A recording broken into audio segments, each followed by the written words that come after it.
Hi, you two. Hi, you two. Hi, Aaron. How are you? Heartily welcome. Well, you're just in time to share my thoughts. Welcome.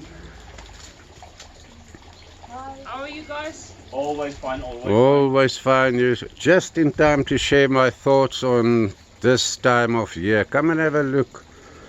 Can you feel the difference if you stand here and you listen to the water feature and you just share and take in what is around you? It is so beautiful. Oh, it's a lovely feeling, Aaron. And look how beautiful this whole... Yeah, I wish the other side would also be grown in full, but it will come. I think next year or so it will be like that. And if you come through, all this plants is growing beautifully. No, I didn't think they would have survived, but they survived. And you know, if you look there, for instance, look at the sun coming through or shining through those leaves of that plants. And you can see Isn't it absolutely beautiful? It's beautiful. It's so beautiful. All the different good vibrations. Looks like Yeah. Oh, and all those little bird nests hanging around here. It's so beautiful, and you know, it's so tranquil to sit here and do your work every I day. can't believe it's in the middle of town. Yep. Now come in and let's go and see what are we going to share with our friends out there. Oh, this is so beautiful. Timberlanders, are we ready? We are ready as Are always. you sure you I'm are? so sure. Good day to all our friends out there. A warm-hearted welcome here with us in Volenta, where we are going to reveal ancient wisdom secrets on how the colossal temples, statues and other monoliths were erected. The scientists out there watching this program can start rewriting Earth's history. By the end of the series of programs on ancient wisdom secrets, the world leaders in archaeology will have no choice but to rewrite Earth's history. So please help us to help those people in need of this wisdom by pressing the subscribe, like, share buttons, plus the little bell icon to be in line for more ancient wisdom secrets. If you haven't watched the previous 7 programs on ancient wisdom secrets, please catch up. Otherwise, you could have a problem to understand already explained titles, names, and general knowledge. Aaron, do we have ancient monoliths here in South Africa? For sure we have, Eliska. Most people just don't know it yet. But as we explained in a previous program, we are busy planning a whole series of at least 12 programs that we are going to film on the so-called ancient alien god places and monoliths here in South Africa. My team and I are going to compile and shoot this series of programs. We are going to surprise the rest of the scientists on what we have to offer. I'm looking forward to start with those programs. I believe there's dozens of archaeologists out there who will do anything to keep this information covered up, which they are not going to be able to do. Oh yes, Nikita.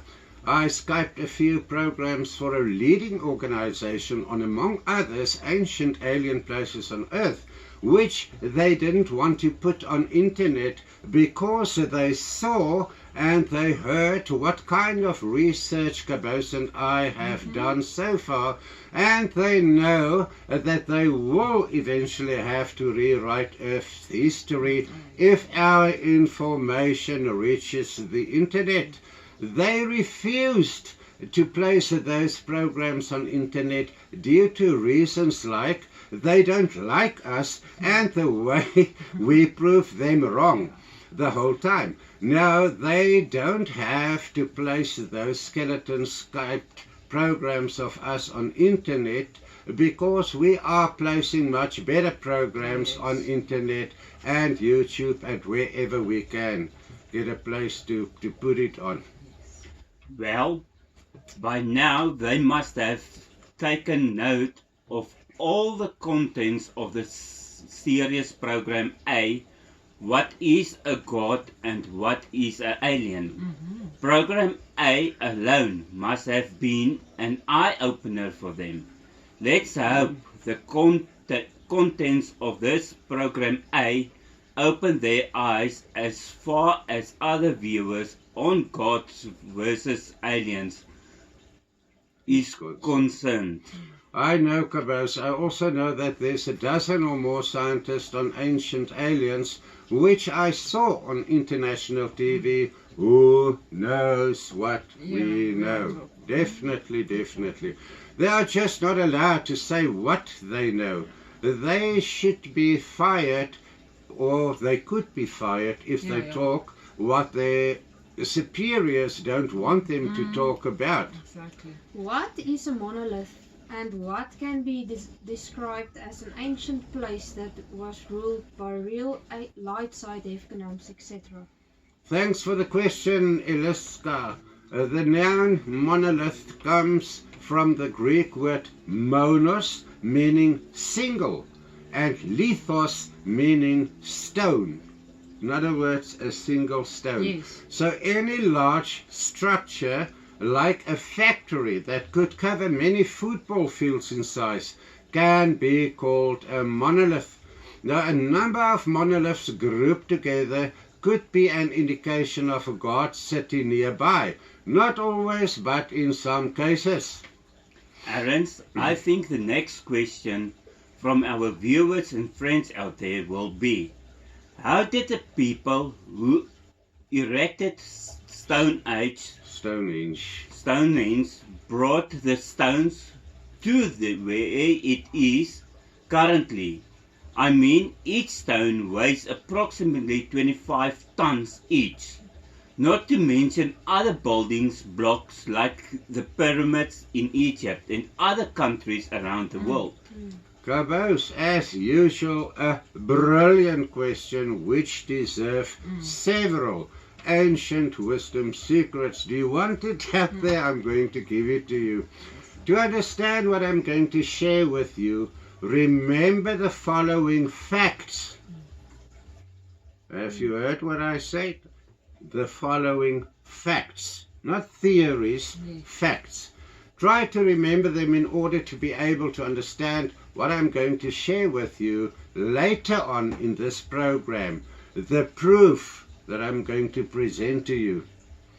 Now here comes the ancient wisdom secrets. Remember that no two consciousness-giving life forms are compiled of the same subcomponents functioning as computer programs. I hope all the viewers have catched up on the previous programs, otherwise they are going to suffer to understand what I mean with sub-programs, etc., etc.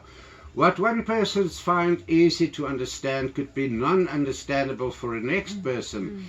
I don't understand mathematics because I don't have the little program as part of me, as a consciousness-giving life form, to understand mathematics. And I'm serious, I don't understand mathematics, not in the easiest way that you can describe it to me or show it to me. No. I don't need mathematics for my career as a consciousness-giving life form. If you listen to the following with an intention to understand what you hear, the chance enhance that you will understand how monoliths and super great monuments came into place. Now here comes the new ancient wisdom secret that the world doesn't know of yet. Everything that exists currently already existed in the past and will definitely exist again in future. Not the same people, but the same circumstances and the same technological development. Different time spans, different humanities of different IQs and mental abilities. Just like today, where we have the first world nations with much higher average IQs than the third and fourth worlds of today. Through all this spiritual and technological development, growing stages of each humanity in place over ages, we always had the sharper pencils in the pencil box and the not sharp pencils in the pencil box, and it will always be like that. So what I would like to emphasize with our friends, I know the church says that God created all humanity the same and they should be treated as such. I'm sorry, my friend, you studied theology, not deity science. The deity gods up there, the deities, the Hefkanams, etc., the high ones who created humanities, I already explained how he did it. So no two nations are the same, not even two persons. Fact number 2, the earth is not 6,000 years old, but very near to 240 billion years. I mean, really? These 6,000 years the Christians believe the earth is old was proved to be wrong ages ago. Not decades ago, but ages ago. The proof lies on the museum shelves and in nature around us for anybody to see. Now, you know, it is so funny if you look at programs, let's say on YouTube or so, where people are discussing this kind of stuff, you know, they will always come with this story that the earth is 6,000 years old. And if you tell them, no, it's not like this, they like proof. What proof? There are millions of proof on the museum shelves. You need one proof, not a museum full. And then after all those thousands of proof that lies there under dust, come and say, we want proof. Yeah, Please, exactly. for heaven's sake, really. And the best is the same people, they go and they say it's a lie and it is 6,000 years old, but in the same day they will go and like a post showing them a proof and a photo of course. something of Yes. 200 years ago. Yeah, you So know, another it's thing quite that they hilarious, say, actually. yeah, they will tell us that the people who built the pyramids were the pre-Adamites, or whatever you want to call them, the people before Adam and Eve. In other words, half baboon, half whatever, you know. Oh my. I cannot think how a person with an average IQ, an average first world IQ, can think in that way. I mean, really. But let's go on. After the earth was completed, only higher dimension gods, goddesses, Hefkanams, creator Hefkanams, up to the most high Torata Re Yahweh Goria, stayed or lived on earth. No humans, as we knew humans, stayed on earth during the time of the gods. I'm using the term or the title gods, it's actually a title, but you know what I mean, the Torata, Res, and under them until you get the lowest one. So each super created Hefkanam, etc., had his or her own humanities brought from high dimension planets to serve them as so-called gods here on earth. The very eyebrows of Hefkanams and Toratas had gods who served them. Yeah. Isn't that beautiful? Yeah. That is how it works up there in the higher, Yeah, I mean- very high dimensions. Now these humanities from other planets were much more developed than us today. Their bodies differ from our bodies.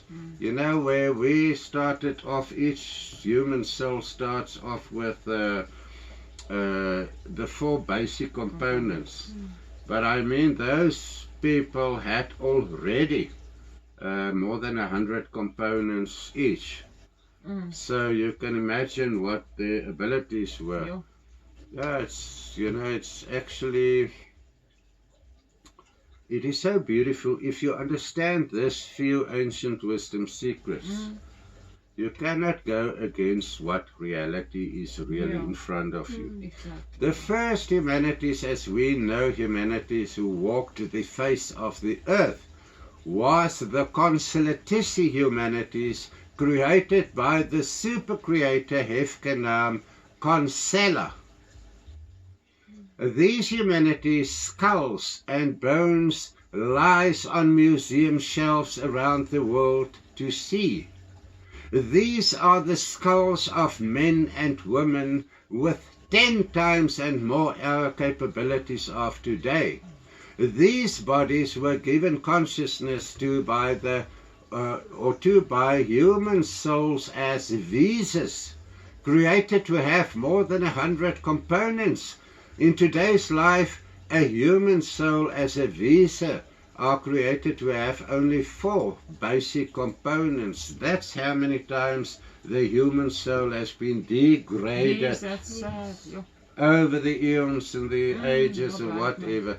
And you know, if those people say pre-Adamic, half baboon, half whatever, built the pyramids and the big monoliths, you know, then those pre-Adamic idiots had more IQ and intelligence than you out there trying to pretend you don't even know how to erect a pyramid or something. So think before you say something, because, I mean, we are not all mind-controlled zombies walking the face of the earth. The consolatici humanities dates back very near to 201. This date is very important. 201,365,130 years ago. This is measured today in the year 2023, and I can bet you I'm very, very close to it. Maybe a year or 3, but not more than that. Yeah, the next outstanding humanities that wandered the face of the earth for millions of years were the Rovelian humanities, followed up by the Lemurian humanities, also which stretched over eons and eons and eons. Now the Atlanteans, or the Atlantos humanities, and then near to 201,365 or 64,000 years after the consolatici humanities, the Western humanity of today was created. Now, before we move on, can you imagine if we talk about 240 billion years, of which the greatest or the biggest percentage of that time, only so-called gods lived on earth? Well, it was dark side as well as light side as it is today. But I mean, in those days they had much higher in rank enemies than we have today. And yes, I mean, if you can take Lemuria, for instance, they started off with 1 or 2 persons, and then over eons and eons, you know, the rise and the fall, the rise and the fall, the rise and the fall, going upwards in our case, coming downwards all the time, time. And now, you know where I said that everything that is in place today already was in place? Can you think of something to explain that? It's like some of the ancient fishes that was extinct that all of a sudden started coming back. Yes. And so we can see what fishes, according to scientists, that I don't believe in any case as far as their dates are concerned, or the age of some stuff. I mean, we all know it's a bunch of rubbish. With that ways they measured the age of the earth, so we cannot even believe them any further. Now each humanity was followed up by a literary thousands of different humanities in between the main created humanities.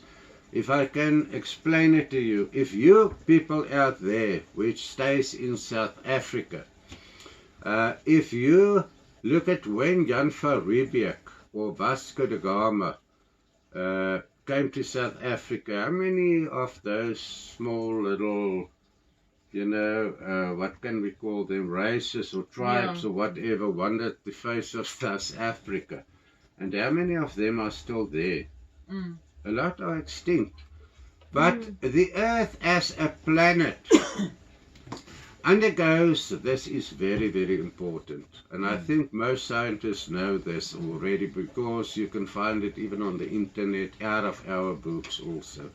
The Earth as a planet undergoes a recreation every 26,000 years, during which huge parts of continents sunk away under the sea, while other parts of the ocean floor is being pushed up to form new continents or part of already existing continents.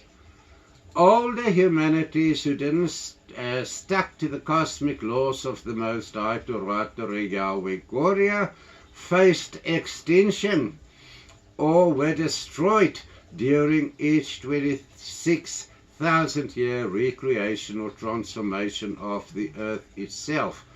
If you look in Genesis, you will read, in the beginning God created. Go and have a look what is the word in the oldest Bibles, the Codexus Vaticanus, Ephraimi, Codexus Alexandrius, and what's the other one? The Sinaiticus. The Bible's compiled in the 400 years directly after Joshua Redorpa.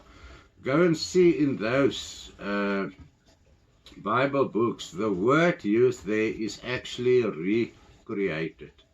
It means created, but a recreation of what already existed at that time.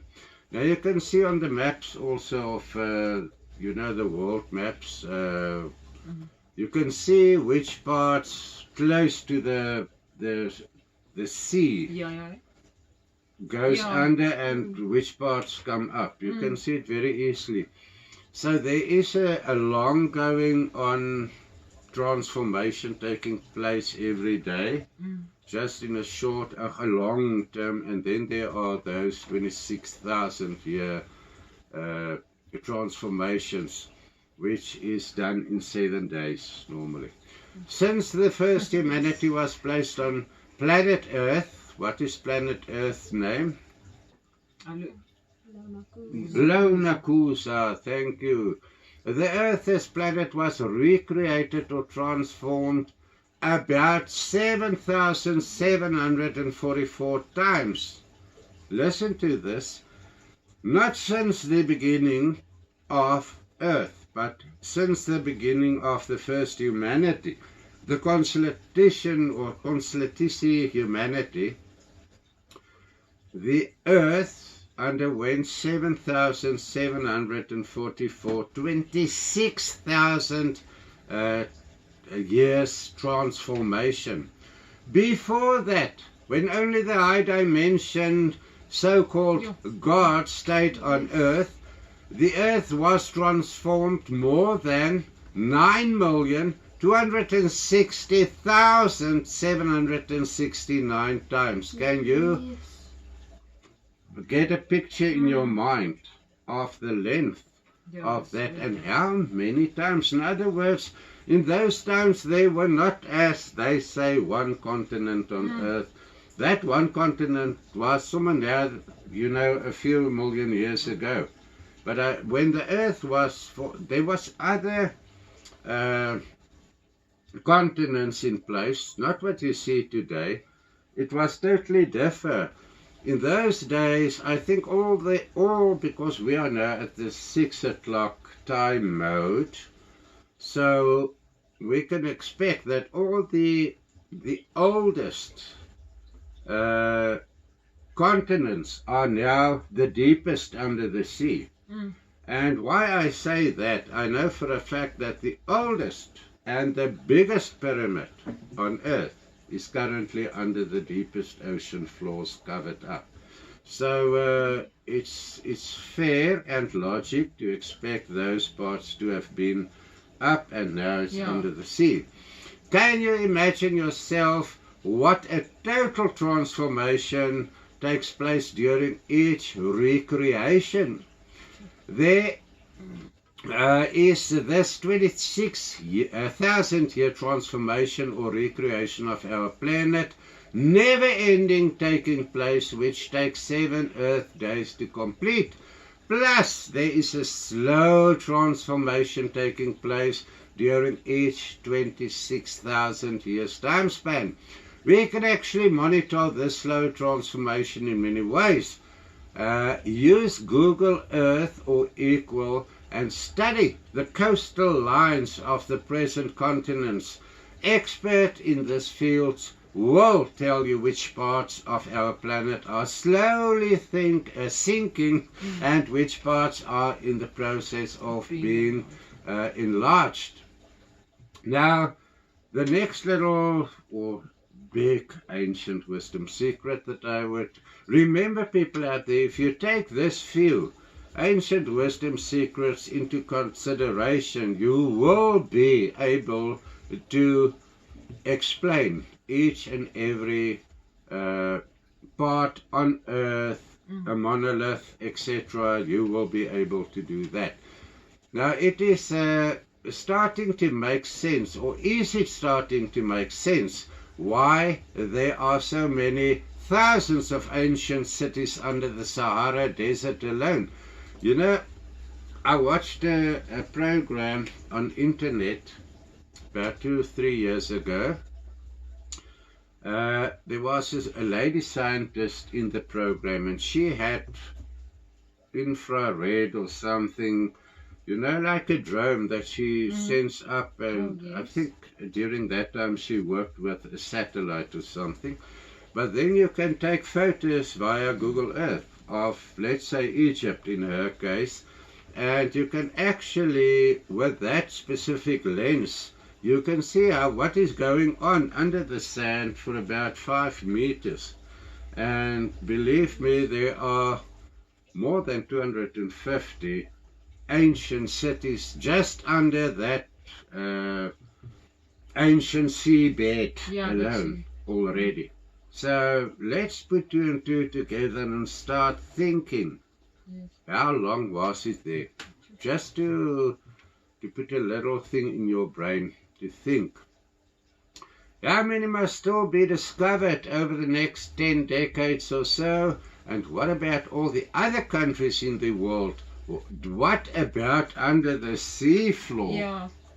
I mean, it's a fact that scientists, they admitted that they, up to now, they haven't even researched 5% of the oceans.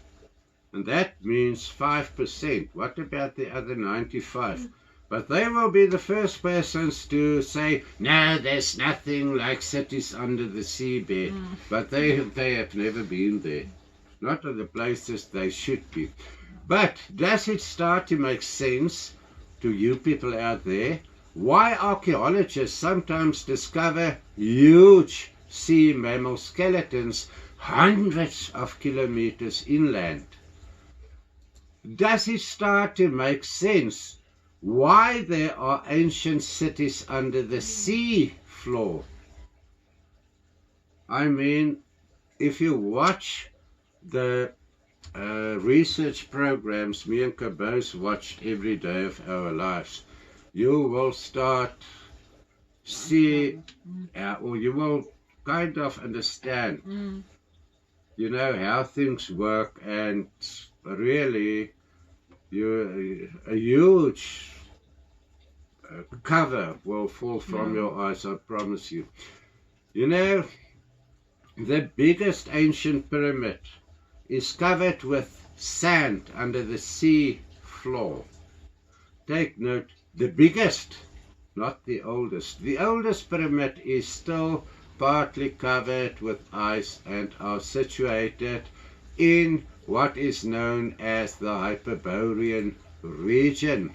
They're very close to You know, the top of the North Pole, where the entrance where you is to can't inner go. Earth, and all that is, I mean, this is where the oldest pyramid will be found. But I think it will be kilometers beneath the ice course that is there.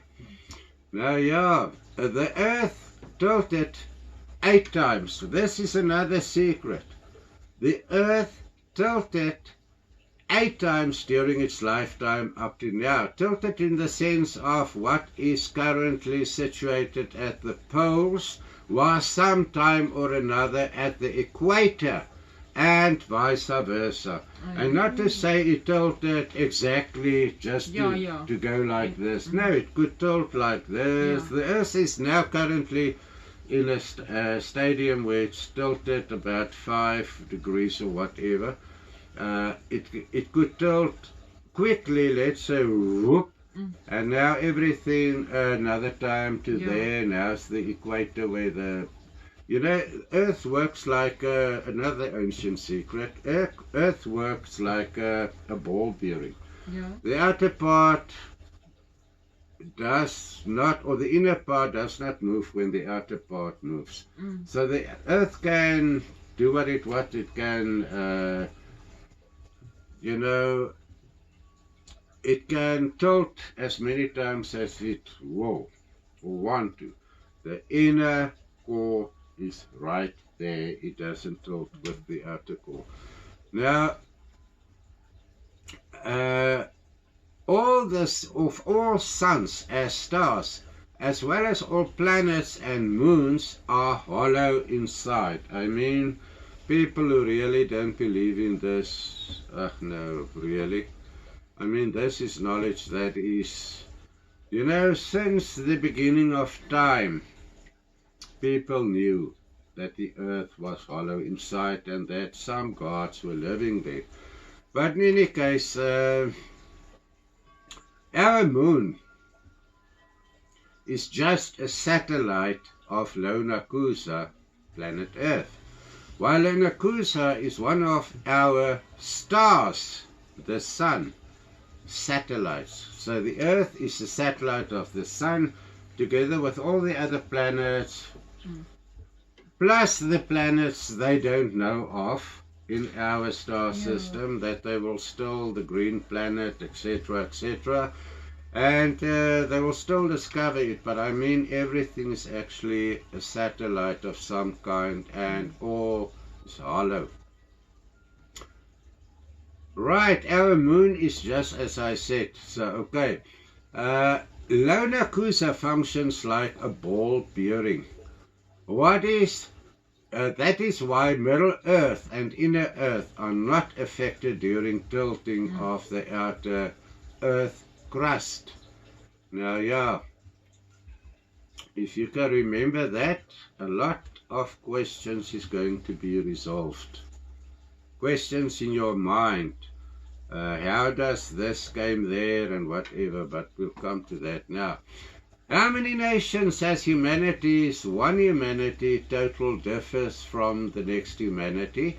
Do we know of, since the most recent recreation of Lonakusa, which Adam and Eve as the first humanity of our 26th year time span, one or only a few of those humanities created since about the last 8,000 years. I mean, how many, if you think of it, the last 300 years in South Africa, how many humanities or tribes or whatever got extincted? How many languages got extincted in 300 years? That is only in South Africa.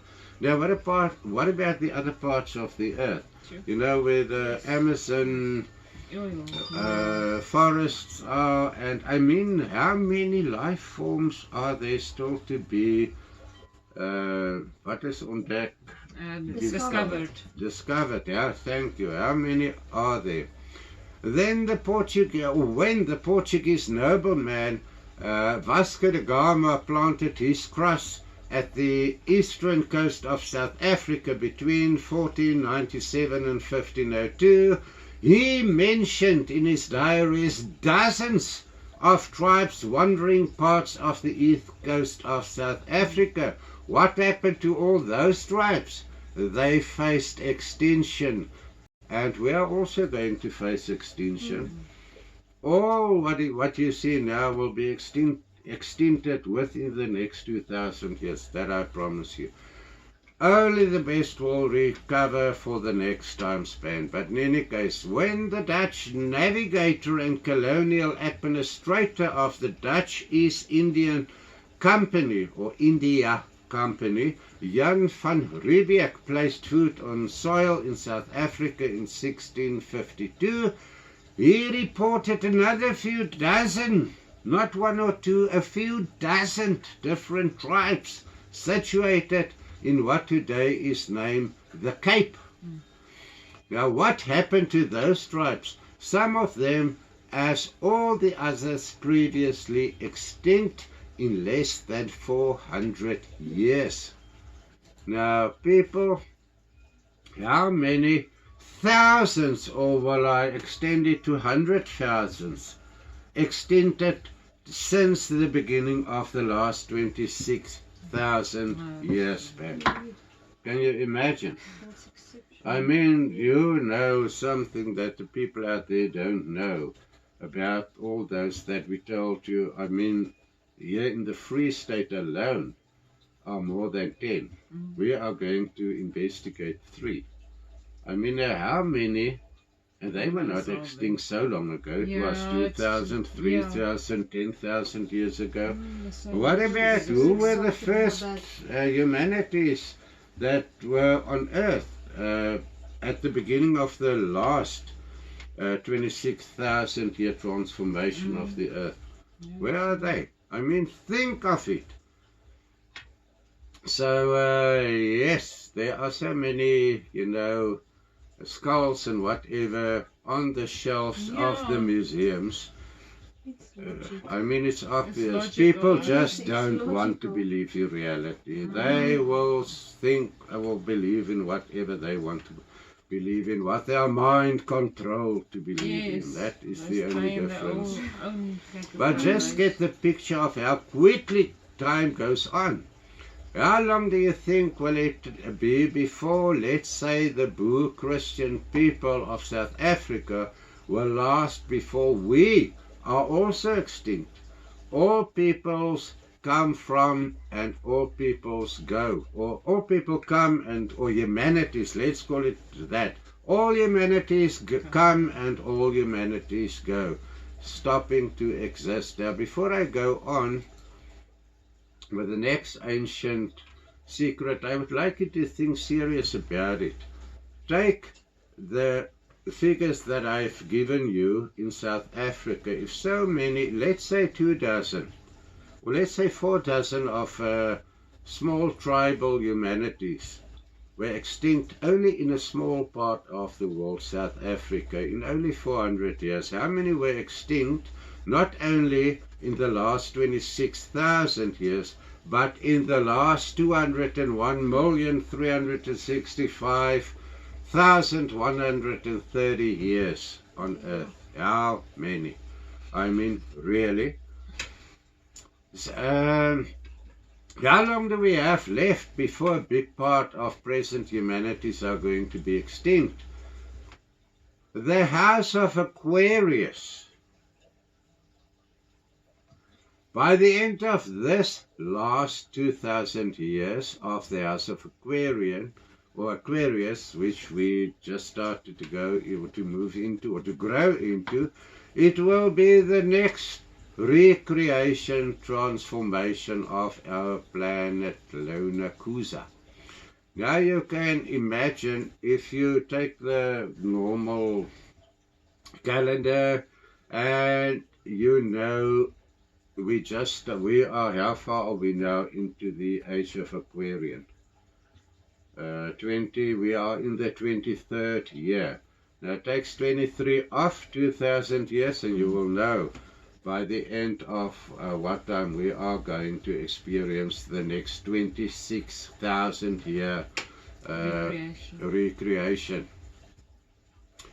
Since the days of Adam and Eve until today, no humanity was able to discover all life forms on earth. Not that I know of in any case, and not that anybody is going to convince me of, because I still discover new life forms each day. Archaeologists haven't touched 5% of our oceans, neither the present continents first 1,000 feet downwards. They haven't been there on all the places, otherwise they would have discovered millions of ancient cities covered underground or still existing, whatever. Neither have they discovered maybe 0.00001% of life forms in Middle Earth, not to mention inner Earth. Now, each true light side humanity grows through a starting point of knowing nothing to a point of building skyscrapers 300 levels in height, earthquake proof. They develop from walking, then driving on animals, then driving, let's say, a bicycle, then driving a car, then driving aeroplanes or flying aeroplanes, going to the moon, etc. And then what happens all of a sudden? That 26,000 year transformation takes place, and then they all start from the beginning. If these people read, especially Book 2, they will read that during the time of Abram, he was still living in tents, but where did he come from? From Atlantis. Where did the three persons, the gods that he named, or the lords, came from? Atlantis. Yeah, I'm going to tell it to you. In the time of Abram lived in tents, according to the Bible, while the three men who visited him was technologically developed enough to destroy the four cities with nuclear weapons. You know, those four cities that they needed to destroy. They did it, and I mean, don't come with me with stories. The proof, the scientific proof. You cannot even drink the water of those places anymore, not until today, because it's radioactive.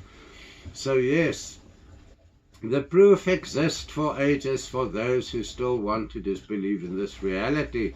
If you study other books on this event not taken up in the present Bible, you will learn a lot more about those inhabitants in those four cities. They were not people, but third dimension visible demons. Their bodies were not human bodies, if you take the descriptions of it, but demon bodies.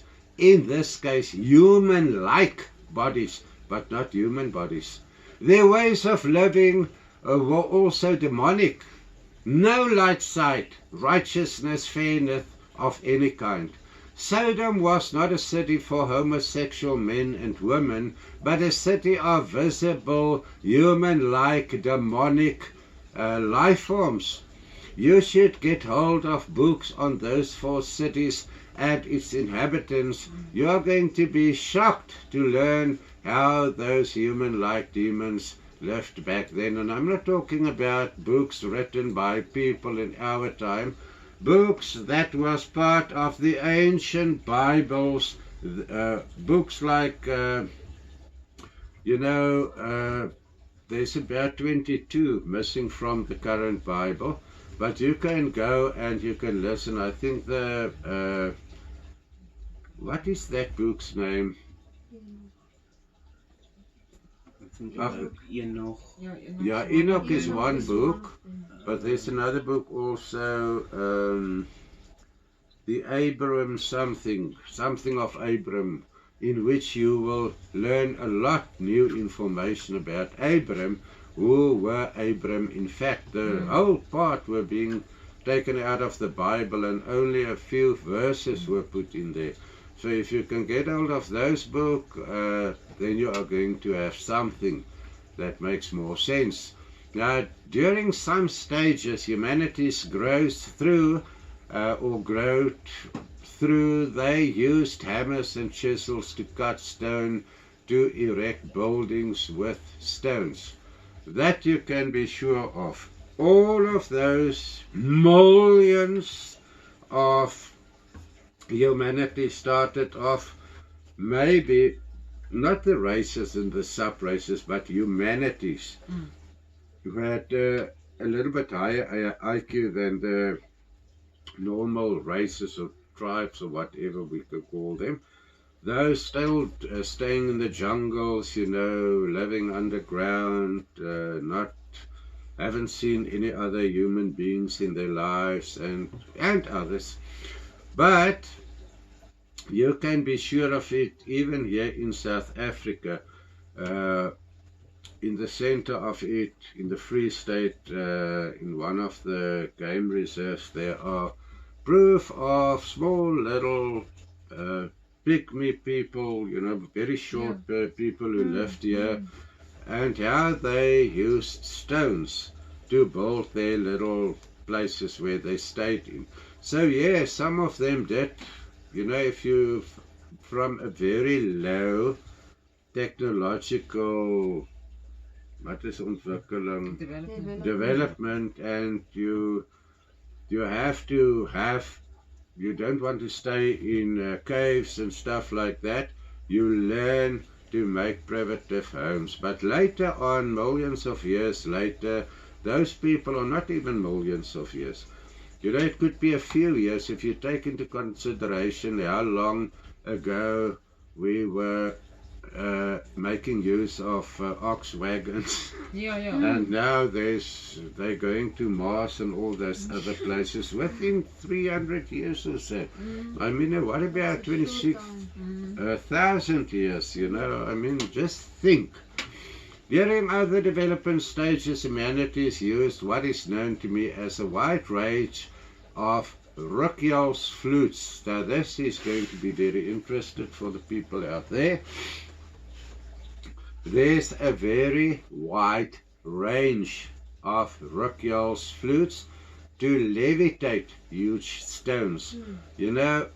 I'll come to that, but the first flute in development could maybe lift, a little stone like the one I've got here in this ring. The second one could lift maybe a human body. The third one in development could lift a house. The next one could lift 10 tons, and so we go on. So, yes. And so remember, the Ruckel's flutes brought forth sound hertz the human ears cannot hear. A Galton flute operates in the same way. What is a Galton flute? Do you guys remember? It is a small flute they use for dogs in training. Oh yes, yeah. You cannot hear it, but the dog can hear, and he's reacting to the different whistle forms or whatever. Now, modern spacecraft from the outside realms are working on the same base. Now, Merkabah's and some other spacecraft functions the same way Ruckel's flutes function during their different stages of development. First they could only lift up, then they developed Ruckel's flutes that were like laser beams. They could cut extremely deep. They can cut out blocks of, let's say, marmor or whatever, Merkabah's and some other spacecraft functions the same way Ruckel's flutes function, by producing very high hertz vibrations to lift or lower the vehicle, or to let it go forward or backwards. Some Ruckel's flutes generate a 10 trillion hertz frequency vibration. Now, during those time spans, humanities used these flutes to cut and or navigate stones to where the people want these enormous blocks of stone to be. Now, the super creator Hefkanaams, as an example, have Merkabah's You know it, a spacecraft, some of which is 100 times bigger than our planet, Lonakusa. I think a lot of scientists out there are going to say, no, put off this rubbish. Let's go and have a drink or make a cup of coffee. I know the people, yeah, let's see what they are going to do about it. But some of those spacecraft functions as transport vehicles to transport mountain piles of building materials. Think of the movie Independence Day. What can you remember of the movie Independence Day? I think you two are too young to remember. What about you? Is there a spaceship that's bigger than the Earth? Yeah, it was the day one of the big spaceships came into our, it was not in our atmosphere, it was still in the universe, but it was one of the small little, one of the hundreds of smaller vehicles coming from that mothership was big enough to cover the whole of New York City. Now that is what I call a real spacecraft. And you know, even in the times of Ezekiel, in forthcoming programs, I'm going to share information on that, because Ezekiel had the opportunity to drive a few times in a Merkaba, or in a spacecraft, which were very big. Now, the most recent and maybe the start, yeah, and what I would like to tell you, if you see Ezekiel's description of what that huge spacecraft looked like when it came into our atmosphere, for instance, he called it the same. You know, it's like a cloud coming in, and from the inside of the cloud you can see something like flames and hot metal flashing or whatever. What is it otherwise? But the more recent and maybe the starter pack Rakel's flutes were used in the biblical Old Testament, where the priests of Israel, or Israel as you know it, blown on starter pack Rakel's flutes while marching around the ancient city called Jericho. The hertz frequency of those flutes was so high in pitch that the vibration let the walls around Jericho crumbled down. But I mean, that was really starter packs. I know of Rakel's flutes that can levitate a block of stone of 100 tons. So they may be bigger, but that is what I know of. Laser was and will always be in place during all humanity's technology growth periods on Earth, but at a certain time only when humanity can use it for the right purposes. You know, everything humans find out, they want to misuse it for riches and money and self-ego. I don't know what everything. But in our time, we as different humanities uses cement and other substances to erect very high skyscraper buildings. You know, we put steel inside and whatever. Dam walls and monuments are built the same way. We refer to this cement mixture as concrete. Yeah, for another interesting ancient wisdom secret. Oh, I feel like Father Christmas today. Just giving out secrets, but you deserve it out there. The fact that you are still watching this program, you deserve this gift. So, during different time spans, different humanities use different ingredients to prepare this different kinds of cold mixed concrete. Did you hear what I said?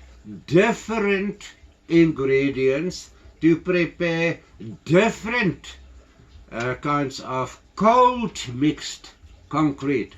They, as super creator Hefkanams and higher up in the true deity hierarchy structure, have a recipe of how to prepare what I know as ironstone concrete.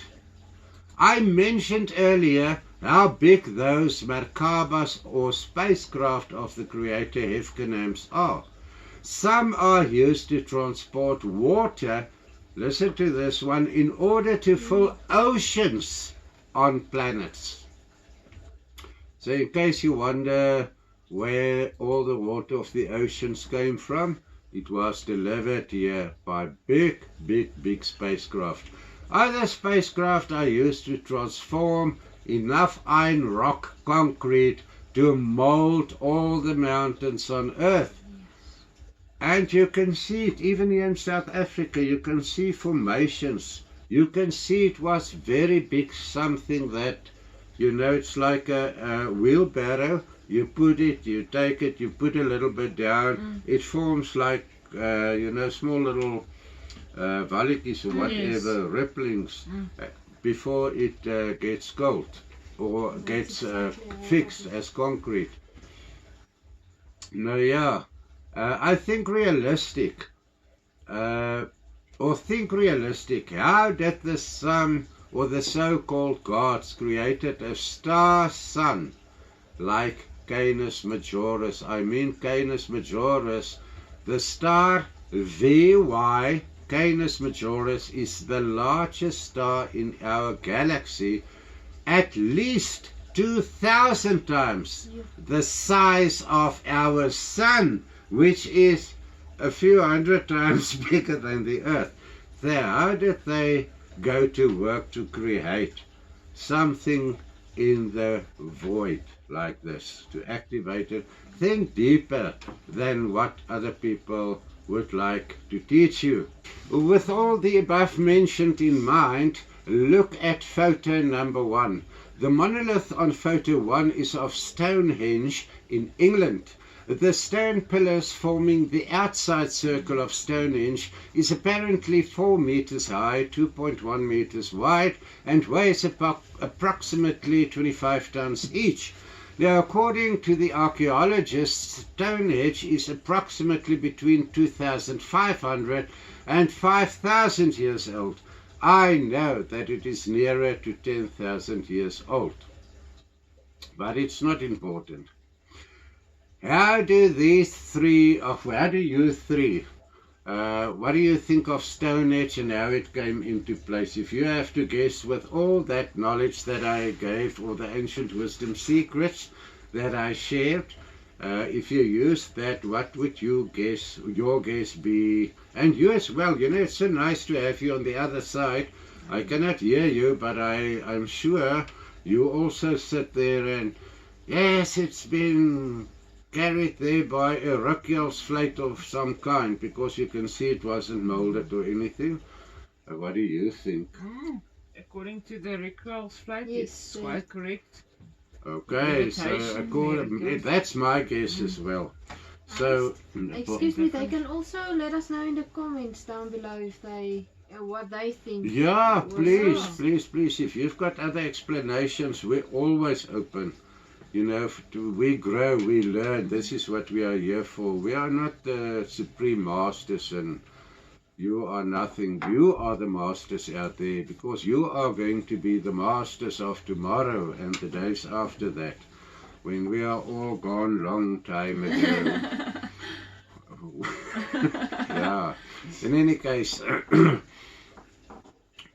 so we stick to that. Those stones were being put in place there by some sort of a Rukjel's fleet.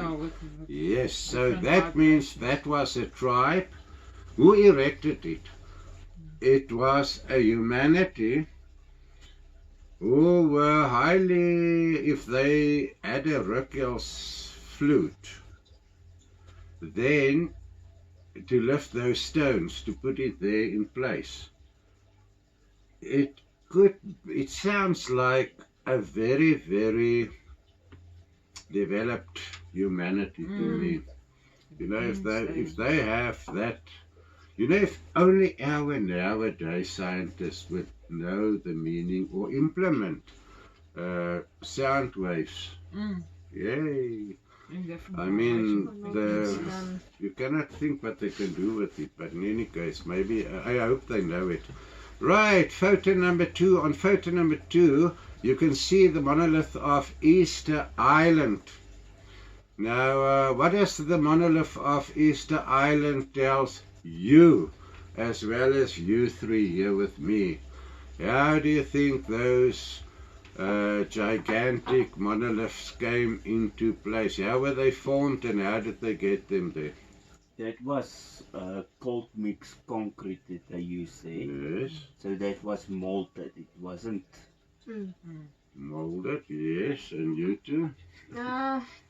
Like you've said, it's gigantic, so it had to be giants and gods. Maybe you lived there. The at that humanity time. at that Yes, stage. but how did they come to be in that specific place?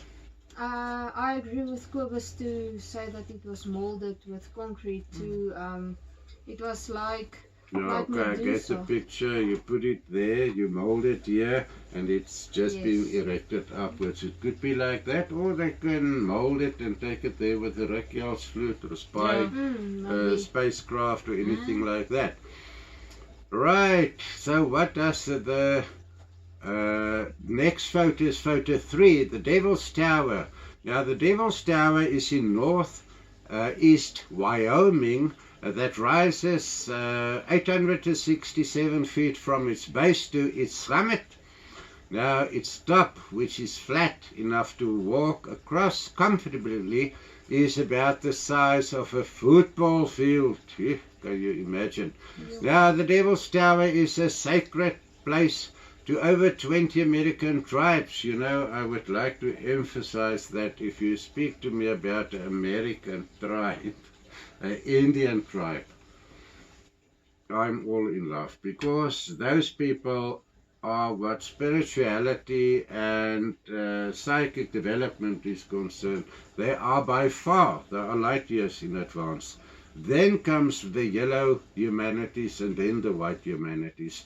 So yes, I see all those Indian people as very sacred, very highly developed persons with whom I wish I could sit for weeks and have chats with.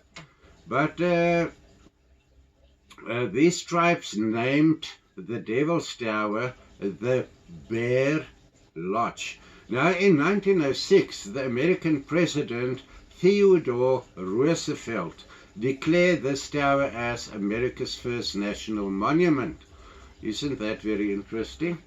The Devil's Tower is not a monolith, but I include a few photos of another 2 very ancient so-called monuments so that we can reveal ancient wisdom's secrets on them. Or tell them the secrets, how it got in place, something Yes. like that. Yeah, people. Now, yeah.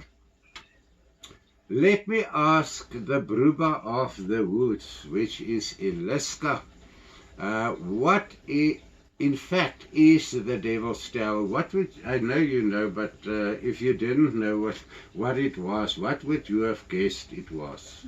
Definitely a tree. A tree. Yes. Thank you.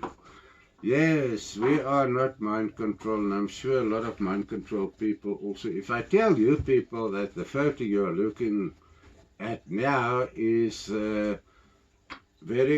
it was cut off very near to the ground for those ancient Goliath people. I mean, some will look at me and say, hey dude, what did you smoke there to declare such nonsense? I can promise you that is what it is. It is huge trees. And yeah, how old would you say it is, if you can take a guess? Millions of years old. Actually, Millions, 20 billion years after the Earth was finished. That was created then. Now, giant mushrooms and giant trees exist on Earth since the beginning of the God's time span of about 214 billion years ago. Mushrooms as well, very big mushrooms. I mean, you can imagine It could have looked like what? Spacecraft Yeah. and whatever. Yeah, giants, very big giants. Okay, if we look at photo number 4, other remains of a giant cut-off tree trunk, petrified. Look at the measurements written on the photo. It is 10.5 miles across. Can you imagine how high its top would have reached? Did some of these tree tops reach the troposphere? 4 to 12 miles up? I think so, Yeah, definitely. Definitely. You know how we know about it, but we will not share that secrets now. Later on. Right, photo number 5. Another great tree trunk petrified in time. This kind of proof is all over the internet and YouTube, and still the majority of humanities believe in or does not want to believe in these realities. I showed a few photos of petrified tree trunks, although there is hundreds more on internet if you want to check them out. I've got a ring containing a petrified sea snail. Now this is what it looks like. I hope you can see it from that side. This is what it looks like. Where this comes from, a friend gave it to me. He prepared it for me, and then one day I asked our guides, and the diet is up there, what is this? And they explained exactly to me what it is, and how, you know, they can petrify all living creatures on Earth or on a specific part of Earth. In this case it was Northern Africa, and you know, if they petrified, let's say, the sea of that time, all the fishes and everything will petrified on the spot, and it's like a flash that you see, and then everything is petrified. And this little sea snail was dug out of the earth 1,000 or 1 mile, 1,000 feet or something. Now, okay, yeah, 1,000 feet deep. So now you know where all this petrified stuff, you know, tree trunks and all this comes from. It's not to say it was petrified over millions of years. It could have been a tree yesterday, and today it's just a little petrified tree trunk that you see. Let's go to photo number 6. Since Earth was created, there were giants on Earth. Not one kind of giant, but thousands of different giant humanities or creations who differ in length and weight since the beginning of time. Not all species of giants wandered the face of the earth during one time. Giants were born on Earth billions of years before the first constellatici humanities were created, and here are still different sizes of giants on Earth, not as big in posture as the first giants on Earth, but still very big, and they still differ. All depends on where do you get them. Is it China or Europe or the Americas or Africa or wherever? Now, yeah, I think of the real Goliathia, of which some skeletons and skulls prove these giants to stood higher than 20 meters up in the air. These skeletons were excavated by archaeologists in North or Lonely Corner, India. Now, yeah, the ancient super creator Hefkenam Brahmsa, who created the Indian humanities of millions of years ago, Brahmsa created the giants to serve him. Now, some people know Brahmsa as Brahma or by other names. Now, after time, these giants transgressed against Brahmsa, and they wanted to kill Brahmsa. Now, Brahmsa, his one son Shiva, known as the Demon Slayer, destroyed these giants. Now this happened millions and millions of years ago. On this photo you can see a footprint in cold mixed iron concrete. Take note, iron concrete, not any other concrete. You get sand concrete as well as others. This is iron. If that footprint was left in hot melted lava or rock lava, as some rational thinkers believe, where is the rest of the body? It is logic that the footprint left behind in the rock concrete was there because the rock or the iron rock concrete was still partly wet when somebody walked barefoot over the wet concrete.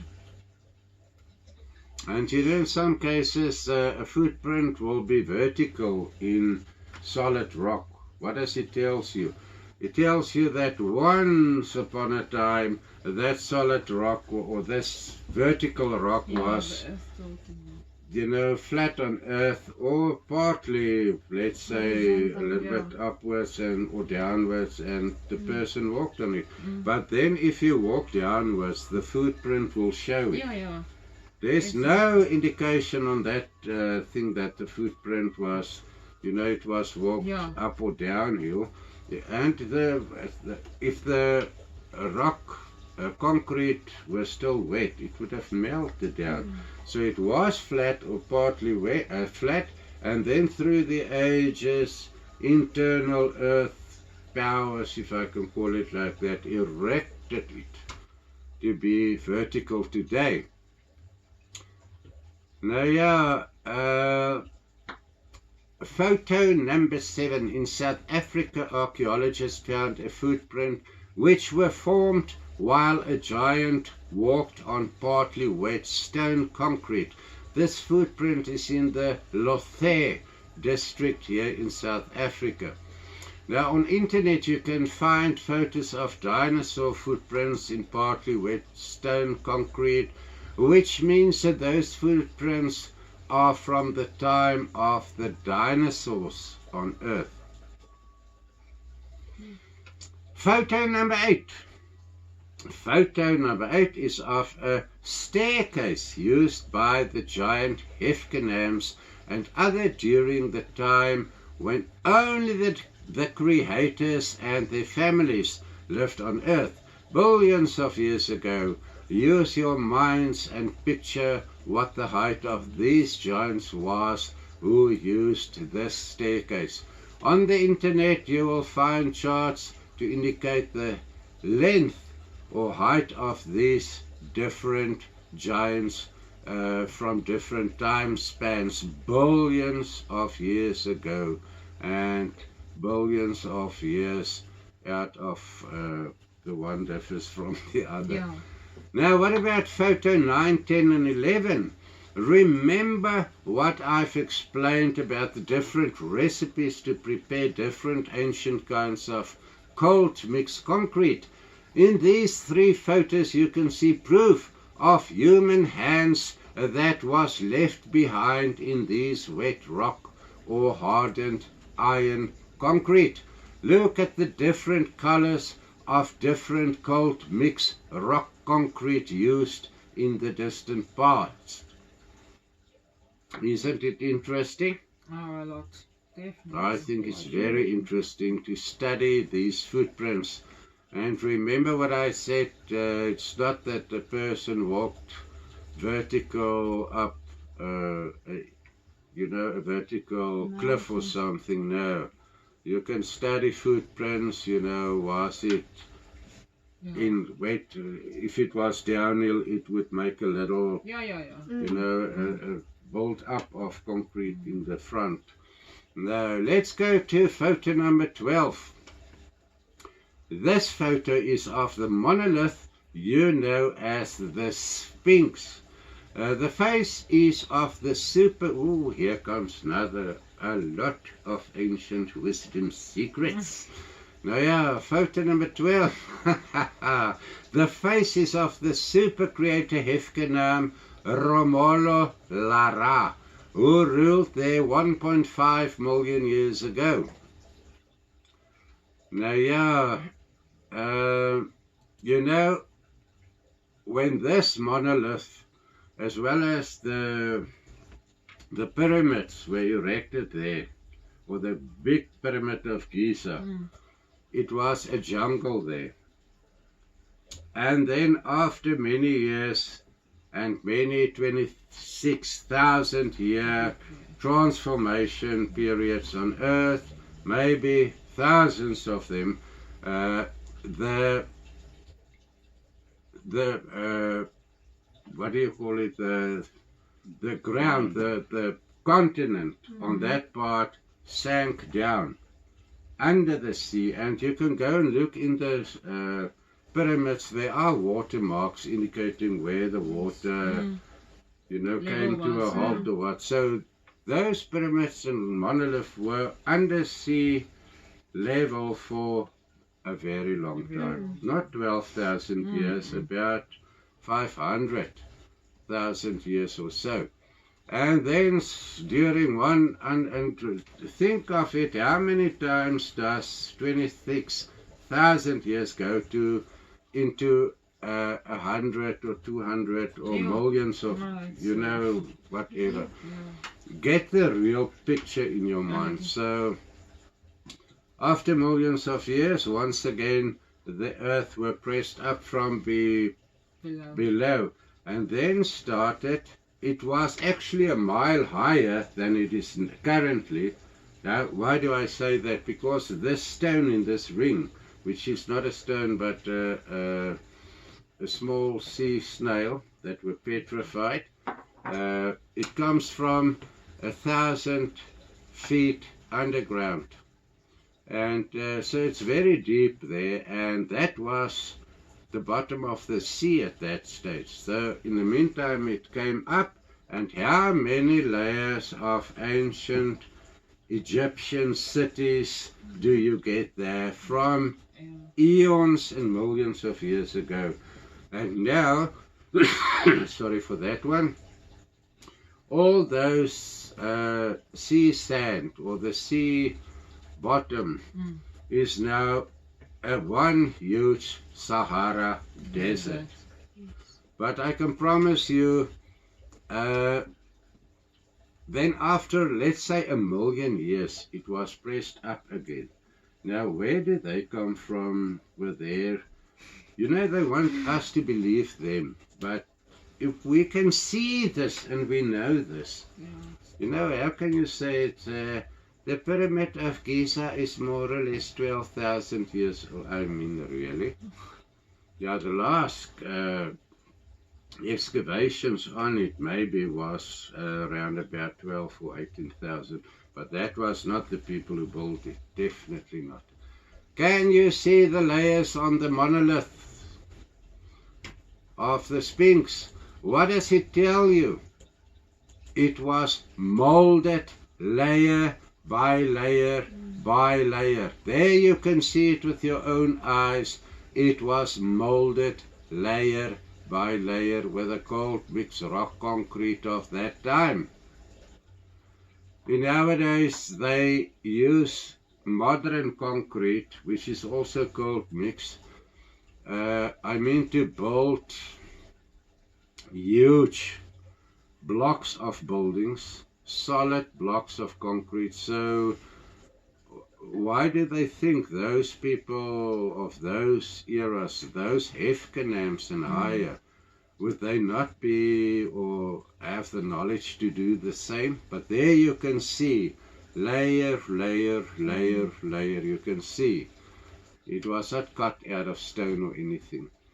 Now, yeah, my advice to archaeologists out there is to make peace with the fact that the earth and its residents are not as young as they guess it to be. Egypt is not as young as they guess it to be, and neither the rest of the world. Now, the truth is that the Sphinx is more than 1.5 million years older than archaeologists guessed it to be. The Sphinx was not cut out with little hammers and chisels. but it was molded like many of the monoliths and monuments. Now look at photos 13, 14 and 15. This is photos of the Ajanta Caves in India. Now your eyes must be trained to see the layers. Look at the different layers of molded iron, rock, concrete, layers upon layers upon layers. And it is not only those small little pieces that you can see there. I mean, go on internet and ask you want full information on Ajanta Caves. And just to see how big the mountain are. The Ajanta Caves width they show you is not even 1 maybe % of the rest of which is available. But yeah, look at the different layers. This means that the Ajanta Caves are not caves at all, but a huge temple, casted or molded piece by piece, layer upon layer. And then on photo 16 you can see how the pillars, for instance, was another color than the iron concrete used to cover the whole temple complex. There you can see color differences and everything can show you. You know, it was definitely, and remember what I said, if there's proof on earth, you know, still mountains and mountains and mountains, which you can see you can see it was a kind of soft cement that's being poured out there. You can just think of it, and it will be very clear how they molded these temples together and then filled it up, you know, to camouflage it against the dark side forces of those times. Photo 17 shows us a portrait inside the complex of how the so-called gods looked like who erected this temple complex. There are many paintings of this specific Hefkenam seed line family who lived here. There are also numerous molded monuments of the different Buddhas inside the temple complex. And now, another little ancient wisdom secret. But before I give that one, just look at the painting of that creator Hefkenam. I mean, would they have painted them, the face to be kind of almost gold color? Look at the prominent nose, the beautiful mouth, the leadership quality face build of physiognomy. Look at the beautiful big eyes. I mean, one can see on the expression of all those faces, these were not pre-Adamic baboons. I mean, really. Right.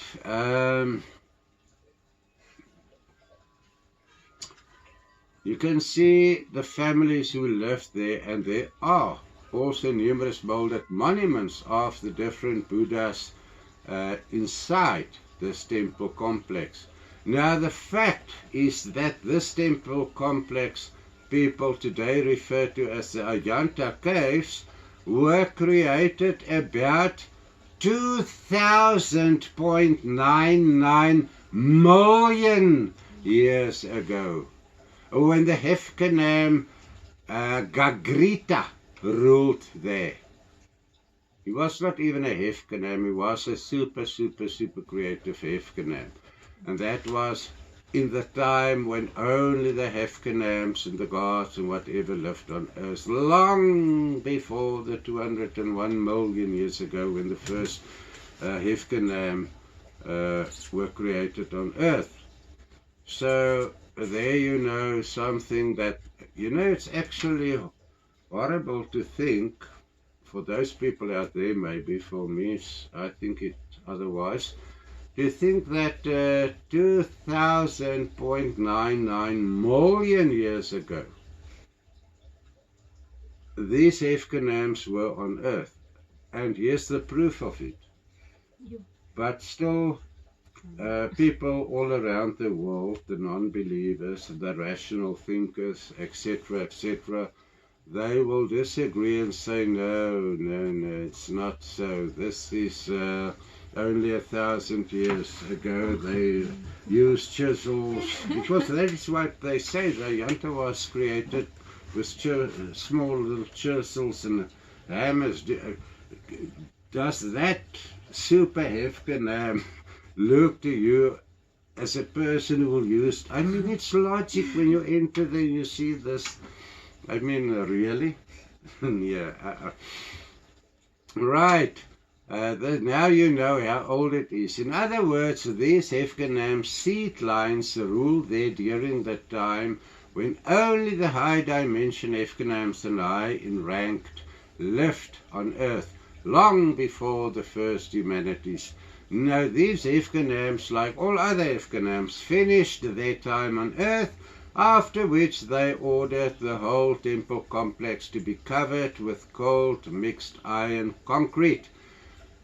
Then all other Hefkenam temples or castles are covered with mountains full of cold mixed rock concrete to hide these places from dark side intruders. This is applicable to all places on all continents as well as under the oceans. Some garden Hefkenam places or cities are today covered up under thousands meters thick cold mixed concrete of some kind, or sank, like in the case of Northern Africa Sahara Desert. Namibia, southwest of Africa, is another example. There are hundreds of examples. Now some Hefkenam cities and or Hefkenam work and residence places are currently still active, while other, perhaps older ones, are still covered under millions of tons of cold mixed iron, rock concrete, ground sand or water. And you know, a lot of people will think we are referring to aliens, you know, which looks like greys and stuff like that. There on that picture you could see what the gods and the Hefkenams of 2,000.99 million years ago looked like. So don't even imagine. Those aliens do have also, I nearly said nests, but there are places here on Earth, in Middle Earth, some places there, and under the sea also, but we are referring to the light side creators who, and the people here on Earth, our creators who created us. Those people, not from baboons and stuff like that. Exactly. Luckily, our families doesn't come from baboons. I know a lot of people there. Well, in the open, you know, they will declare that their ancestors originate from Homo sapiens and other baboons. I'm so glad to hear that, because I know for a fact mine and these people, definitely our forefathers, was created by Hefkenams, not by baboon papas and mamas. Yeah, if you look at photo 18, the photo of Thebes or Thebes in Egypt, do you think that the temple was built into the sandstone rock, or is it more likely that the temple were erected by molding, after which it was covered with this mountain of desert sand? In the next program, which will be program I, we are going to share ancient wisdom secrets on black magic, malediction and curses.